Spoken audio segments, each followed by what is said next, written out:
আজকে ডিম ভাঙ্গা ভাজি করে তারপরে ভুনা করব।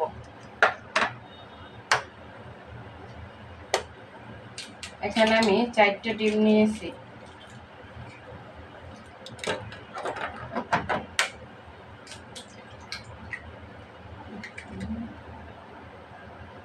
এখানে ডিম নিয়েছি 4টা। আসসালামু আলাইকুম গাইস, আপনারা সবাই কেমন আছেন? ডিম ভাঙার আগে আপনারা অন্য একটা বাটিতে ভেঙে নেবেন। আমার ডিম কিন্তু পচা ছিল, একটা ডিমের সাথে 3টে ডিম ফালিয়ে দিছি। আর কাইটে নিয়েছি পেঁয়াজ কুচি। ডিম ভাজি করে রান্না করলে একটু পেঁয়াজ কুচি বেশি লাগে, তাই বেশি করে কাইটে নিয়েছি। ডিমে দেওয়ার জন্য পেঁয়াজটা ভালোভাবে মেখে নেব, তারপরে ডিমের ভিতর দেব।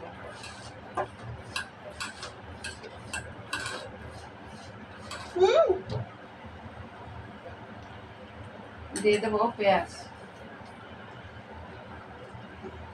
ভালোভাবে ফাটিয়ে নেব ডিমটা।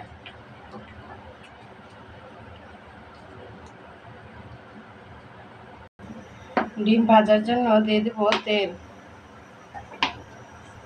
তেল গরম হয়ে গেছে, দিয়ে দেবো ডিম।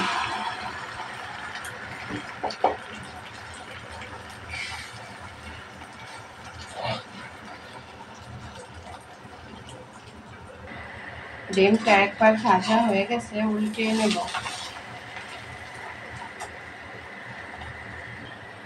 ডিমটা এরকম ছোট ছোট করে খালি করে নিয়েছি।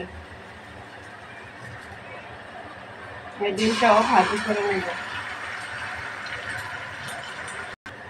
ডিমটা একবার ভাজা হয়ে গেছে, উল্টিয়ে নেব।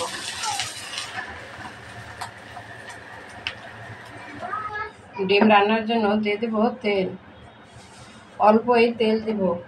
ডিম ভাজি করছি, তার ভিতরে অনেক তেল রয়েছে। দিয়ে দেবো পেঁয়াজ কুচি। পেঁয়াজটা ভালোভাবে ভেজে নেব।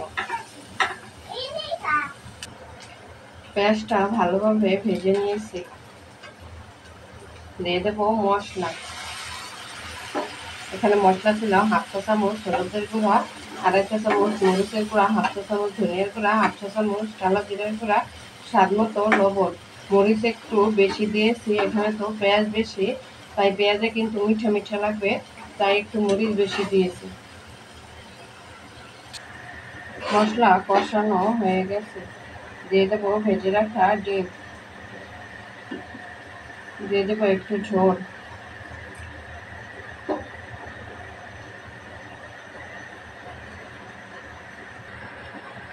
ডিম ভুনা হয়ে গেছে, দেখুন কালারটা কত সুন্দর হয়েছে।